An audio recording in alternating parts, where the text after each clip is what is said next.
Hey, welcome back everybody. This is episode 3 of my Clockwork Empires playthrough. The game is on beta 51B, or that's the version I'm playing right now as I speak. A release. Oh, it's a capybara. Hold everything. Oh, he's coming. Mr. Capybara is coming to say hi. He's going for a swim in our mill pond. Oh, there he goes. He's probably scared off by our many colonists. Yes, you'll get capybaras in the tropical wetlands, or the moist jungle, as I believe this biome is. And 2 immigrants. Stop interrupting me. I'm trying to make introductions. All right, you can go here, and you can go here for now. I might shuffle them around later. Yes, Clockwork Empires, Beta 51B. As I was saying, a release was entered into the experimental branch, bringing and that's the 51C revision.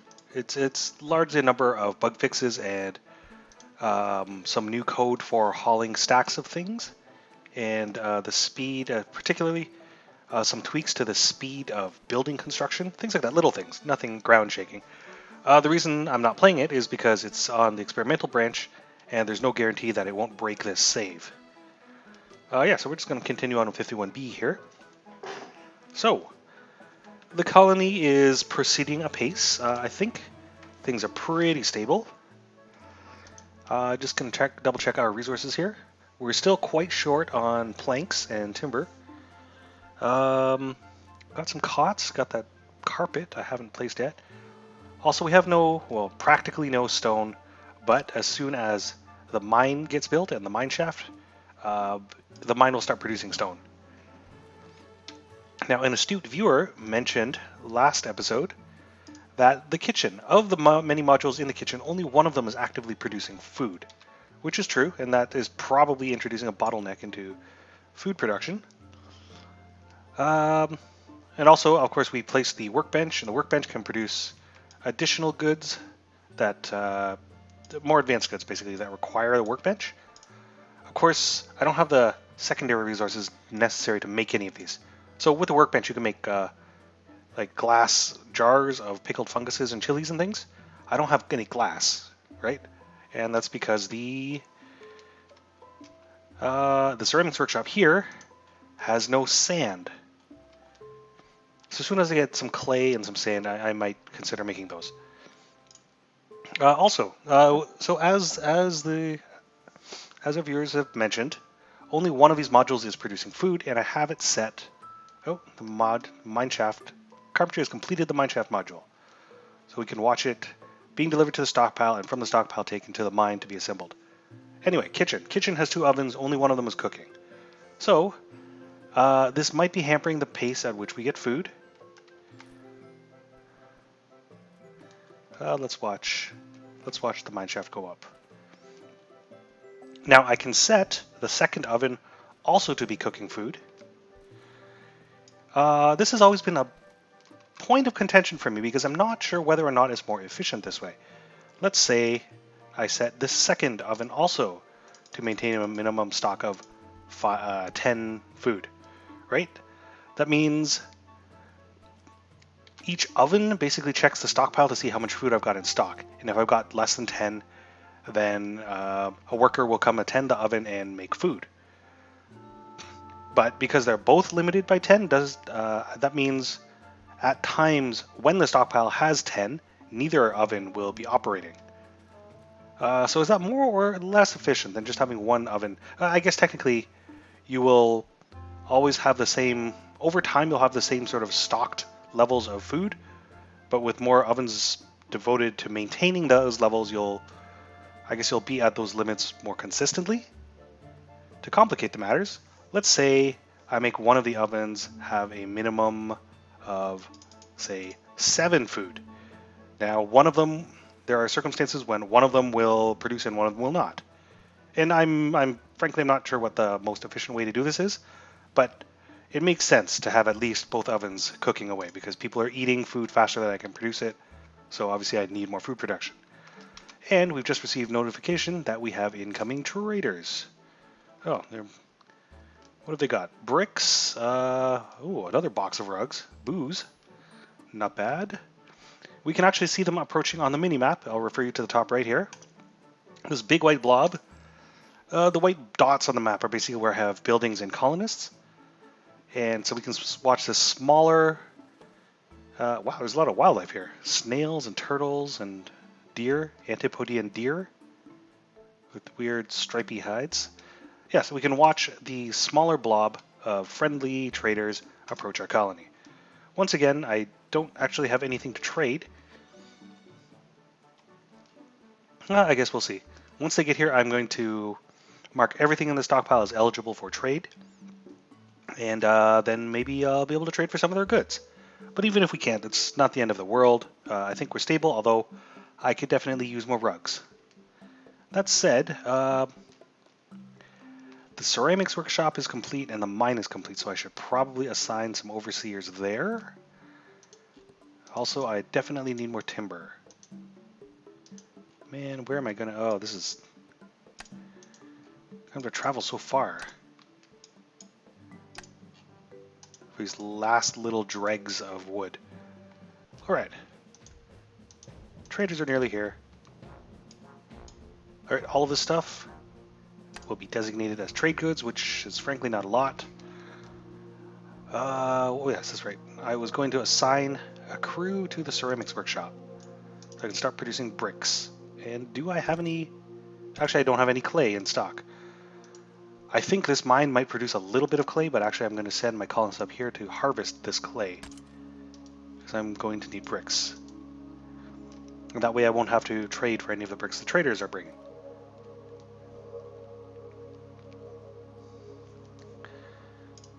Alright, trade interface, here we go. Just waiting for everybody to arrive with their goods. Notification of fish person patrol. Fish people, whatever the proper plural is. Just a warning, nothing significant. What am I willing to trade? Well, I'm going to keep this carpet. I guess I'm going to keep these cots and this log. Again, I don't need this malachite, so I'm willing to trade this. That's actually about it. I have not much to trade because I want to keep the planks, and I want to keep the logs, cots, and carpet. Pickings are going to be a little bit slim for the traders today, so I only have 200 trade value worth of stuff. I make my own stone, don't need the chalk. I'll shortly be making my own bricks, I think. So the only thing I really want is this one rug. Well, that's, I guess that's what it's going to have to be. Just notification that traders are here. Fair enough. Okay. Now then, who wants to work in the ceramics workshop? Or I should say, which of our work crews is, which of our overseers is suited for working in the ceramics workshop? Just gonna scan their skills here, and it looks like Robert Bronzeburn is our most skilled ceramics worker, ceramicist. Is that a real word? So he's going to be our ceramics overseer. Here we go. Now I have a suspicious proposal from a colonist. Probably gray market goods again, Gideon Iron Painter this time. He's willing to donate some goods that, no, don't ask questions where we got them. I'm going to say... I'm actually going to accept them again. We've been accepting a lot of black market goods in this playthrough. Here, oh no! Oh, that was unfortunate. At least none of my precious corn was damaged.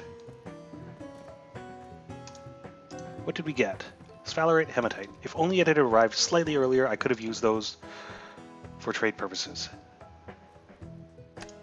Alas. The reason I'm accepting these illicit goods, even though they're typically not anything I can use, is because I can use them for trade. That's how I got those all those carpets and timber earlier. Right, so I've got a crew assigned to the ceramics workshop. Now I'm going to, I guess we can start making bricks.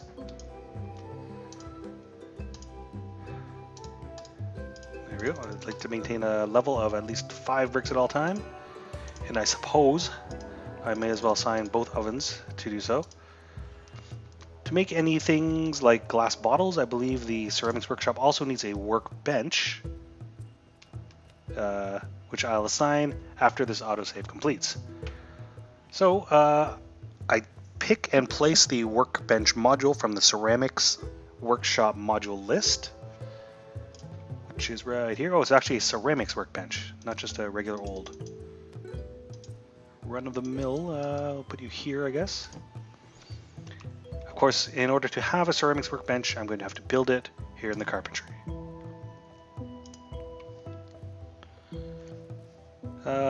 Is that going to consume a lot of wood? 3 planks. Okay, I'm good for planks. Still need more logs. Let's check the conditions. Conditions in this bunkhouse are comfortable. Oh, here's Lenora Golden Solder bringing back some clay. Conditions in this place are also comfortable. Conditions in the kitchen are typical. The mine only has 1 module, so it's only going to be -1 and not enough to make a real change in colonist personalities. Carpentry, also typical. So I'm going to save those rugs for other more crowded workshops. Let's clean up this blood. How did that get there? Well, I know how it got there.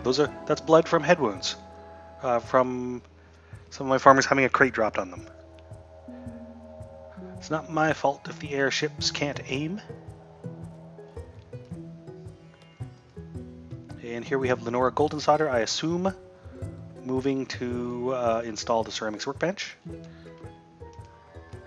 I suppose I may as well just continue making cots.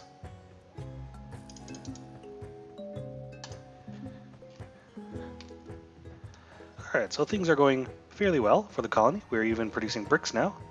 And because we have the ceramics workbench, I believe, we now have the ability to make... Nope. Can't make glass yet. Glass requires a brick ceramics kiln, that's right. Which requires 4 brick and 4 stone. And is itself built in the ceramics workshop. So, in order to be able to produce glass, I'm going to have to first make this kiln, which is made at the workbench. And in the meantime, let's make sure the ceramics workshop has a door. That can wait. I think a carpentry could use another workbench, just so we can handle more jobs simultaneously. Here is probably fine. Did I assign a miner? I did not. Is anyone here particularly good at mining? What does the mining skill? There is no icon for mining. I guess it could be anyone. So, who's not doing anything? I suppose Zora Calciner? You're not assigned to the farm, are you? Nope. Alright, Zora Calciner, you can work in the mines.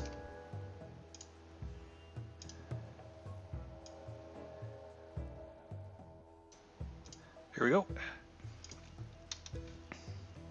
How are we doing for jobs? Okay, the job list is still under control. I am a little concerned that we've got a fair number of pistols. Just our military strength is a little bit lacking. I think maybe the next one, at least one of the next wave of immigrants will go into the militia. Also, I guess they took care of it. I had a notification that a beetle was eating the corn crop. So it looks like we're finally accumulating food faster than our colonists can consume it. It's all well and good. I wouldn't mind being able to produce booze, actually, and corn is mixed in a brewing tank, which is a module of the kitchen workshop, and it's used to produce chicha. However, we're only a little bit ahead of our corn consumption, so I might actually want to plant a second corn field, which means, of course, I have to assign a second crew to farm. So maybe that's what I'll do first. So short-term goals. Get some sand, from the mine. Refine that sand into glass, and refine that glass into crop damage. Oh, well, Lenora Golden Solder is on it. Oh, I've got another overseer. Excellent. Yes, refine that sand into glass, and then turn that glass into glass bottles, and then I can start making luxury foods here at the kitchen, like the pickled fungus. Short-term goal number 2, establish a second cornfield, maize field.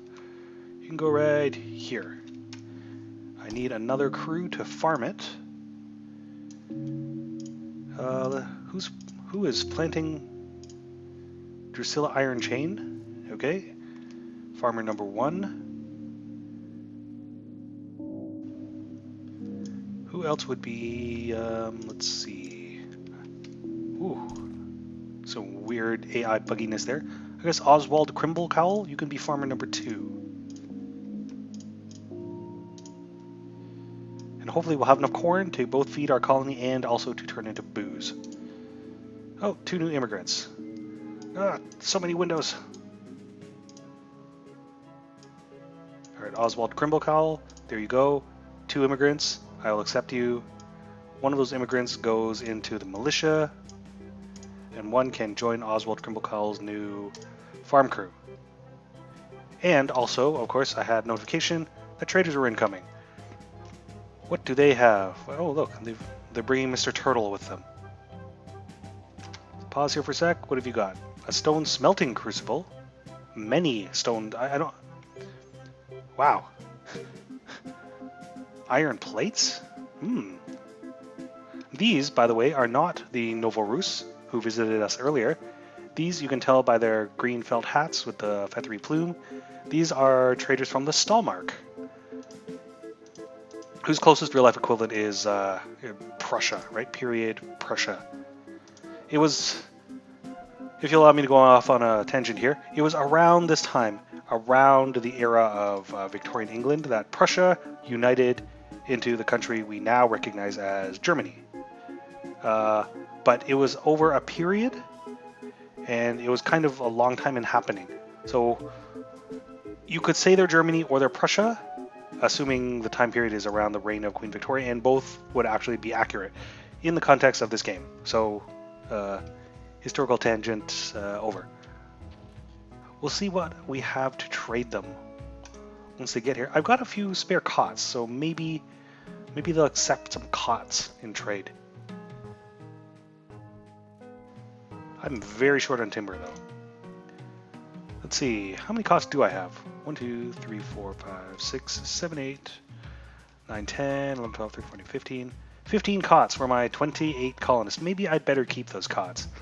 I only have half as many beds as I have bodies to occupy them.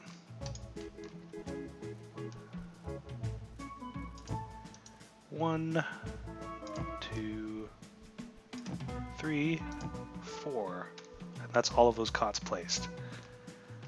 All right.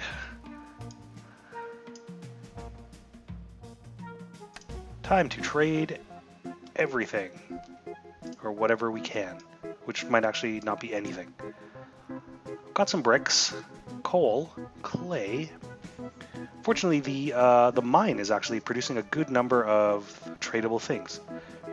The sphalerite we got as an illicit good. I'm just going to pause here.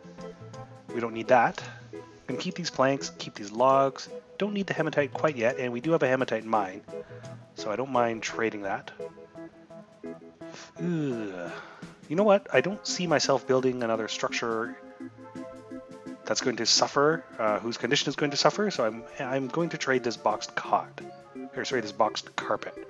I think I'll keep everything. You know what? We don't need this coal either. Until I build the metalsmith. So here, you can have this little bit of coal I dug up out of the ground. And in return, so I've got 700 trade value worth of stuff. Don't need the zinc, don't need the gold, don't need the lacquer. Iron plates are nice, but I can't afford them. And the stone smelting crucible might be nice though. It'll shorten It'll make it easier for me to build a functioning metalsmith. I can't afford 2 of them, however. That would exceed what I have to trade, so instead I'm going to take back this carpet and maybe 30 trade value worth of goods. Like... Nope. Oh, that's fine. Alright, you got a deal. I propose a trade. Thank you, good sirs. I'll de-designate trade goods. I suspect designating things as trade goods, first of all, makes them eligible for trading, so they show up in the trade window, but also stops your colonists from consuming them. So if you designate a pile of logs as trade goods, they don't get, the computer doesn't use them to like build your buildings when you have one ordered. So I'm hoping, even though the green glowing graphic doesn't go away, undesignating them means the computer will once again use them and not just reserve them for trade. Also, warning, a ravenous herd is on its way. Giant beetles. I think we'll be fine. We've got a ton of corn, and our corn chowder production is going great guns. I would like to consider booze production. Let's see. For that, let's go to the kitchen. Wooden brewing vat. I think I can put it right here.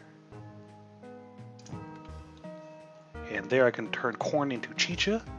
Of course, to have a brewing vat, I'm going to have to construct one. Here are the carpentry. Carpentry with its 3rd shiny carpentry workbench. Whoops.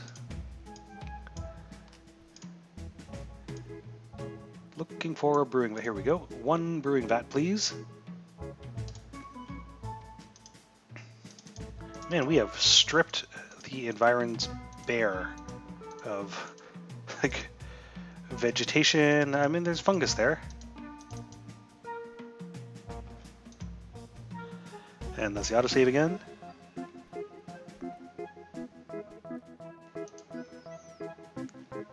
Just waiting on the autosave. There we go. Well, might as well harvest this fungus. Get it while it's fresh. Let's cut a little bit of bamboo here. Chop you down. Now, if only I do have sand. Ah! Ceramics. Got a little bit of brick, so I'm going to say, this oven, stop making bricks, and instead... Wait a second.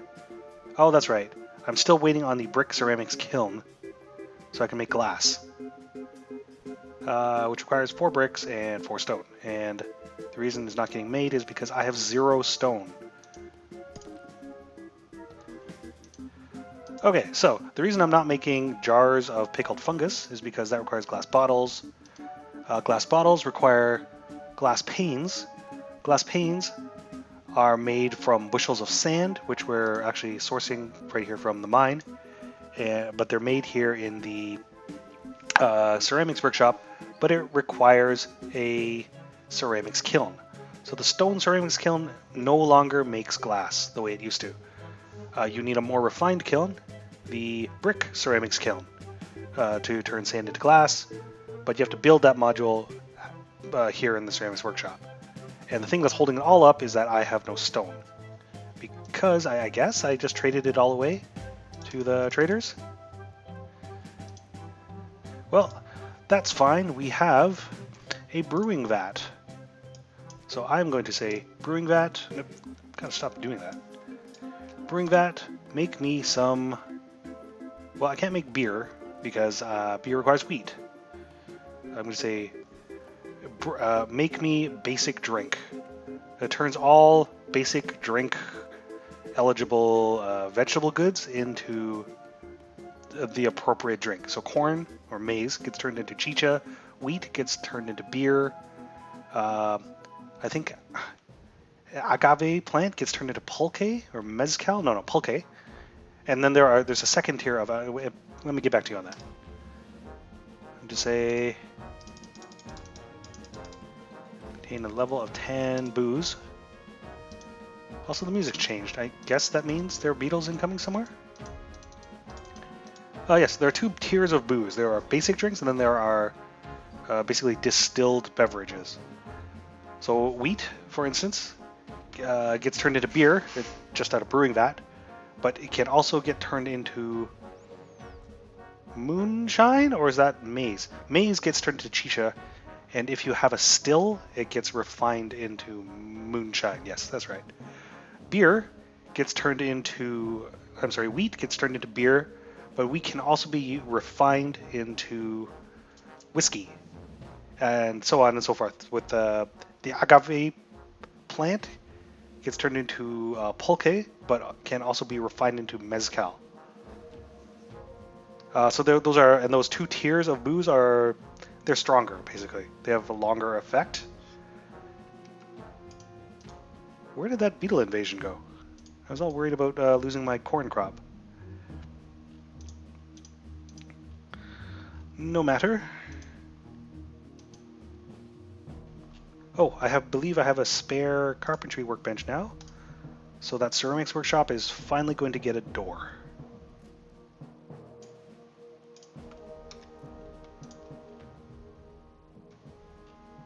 Oh, a bandit notification. We haven't had to deal with one of those in quite a while.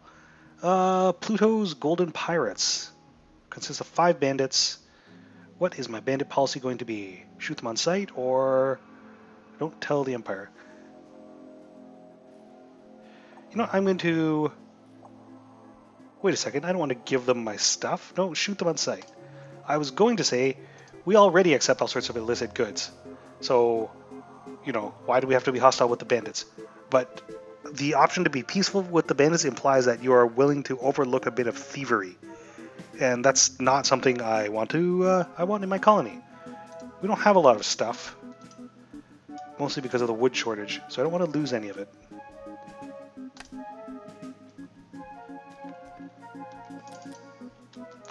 Where are we now? Sunrise of day 14, 2 weeks into the colony. And no one has yet complained about a chapel. So, that's a plus. Crop damage. Crop damage where? The corn's too tall. Oh, I guess they got him. Loading bay is complete. And the first booze, courtesy Minerva Sunderworth. Can't read your name. Sanderworth. Structure under attack. What's going on here? Bandits! Bandits are here! No! I've lost a soldier! Jasper Meatswale! Oh dear. What's going on? I've lost my NCO. Jasper died to the bandit sneak attack. I'm going to turn off the walls here for a sec. And what that means is the NCO, or the military crew person next in line, so the first colonist became the next NCO, although I can't find him. It may still have been bugged, because that's been a persistent problem. Her Majesty, here we go.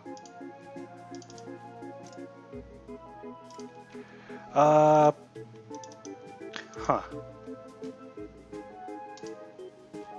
our military overseer died, and as is supposed to happen, the next worker underneath became the new NCO.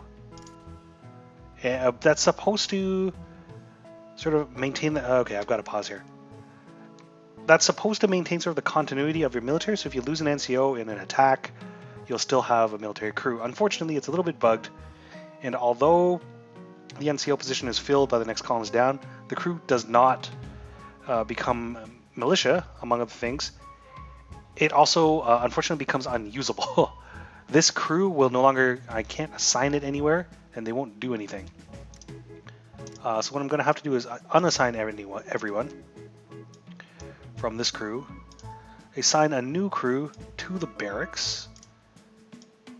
I guess it'll have to be, let's say, Zelly Golden Boot.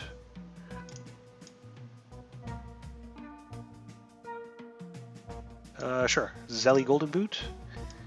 And then the 2 columns who were in the military crew get assigned under her. So that's my new militia. And hopefully that means they will pick up arms. And there's a miner hacking at my mine shaft. Or Apollo Galvanizer and Eugenia Crimble valiantly taking on, I shall call this the Battle of the Cornfields.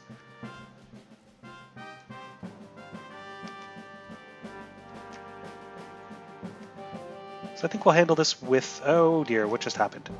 Lost another Overseer.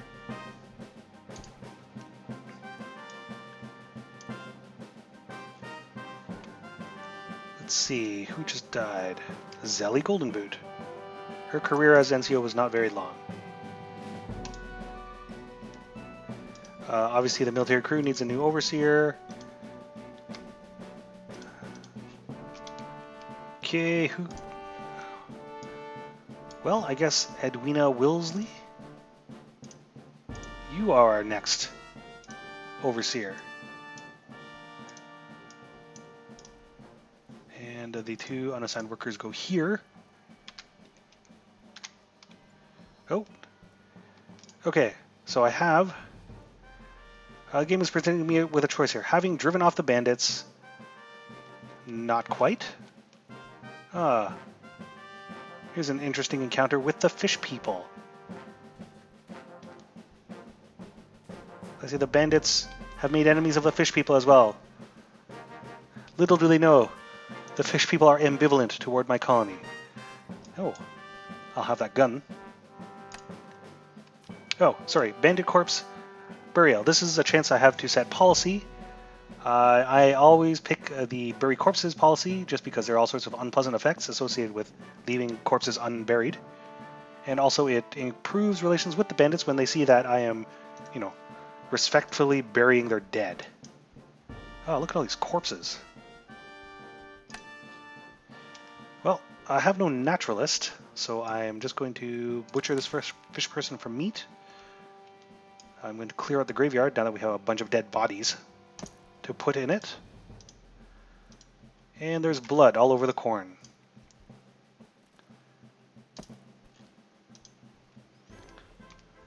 So unfortunately there's some weirdness with military succession when you lose a military NCO. Unfortunately, Beatrice Surescythe is not going to be any use anymore. Now she's just kind of permanently bugged.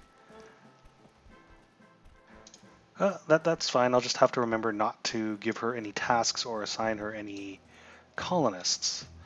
Let me just double check that all of our workshops have retained their assignments. Okay.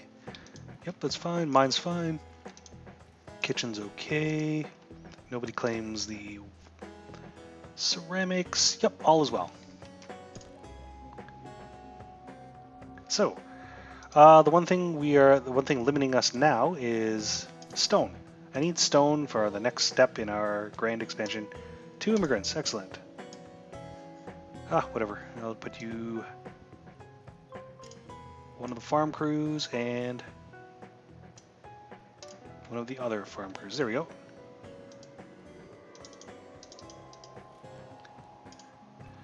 So, the mine will output hematite, sand, coal, stone, and clay.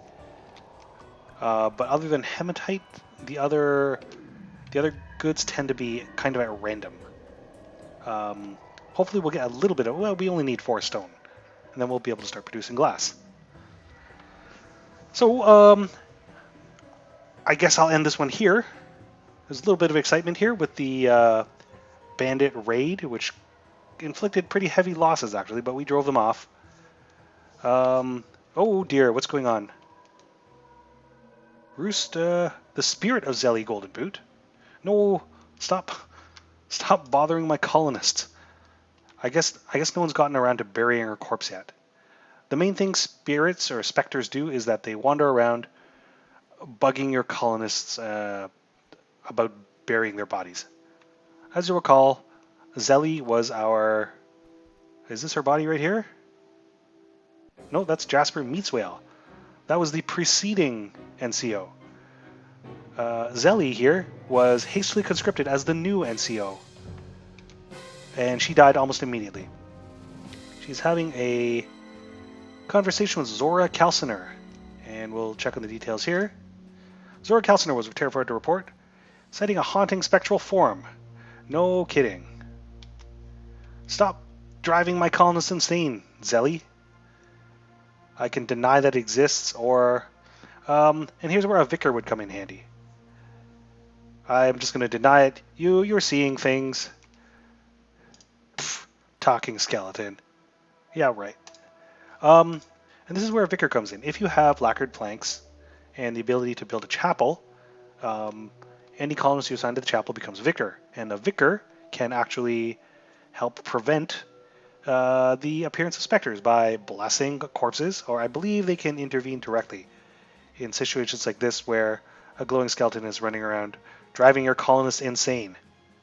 Oh, this is a surprising twist. Zora Calciner actually likes talking to the dead because she is morbid.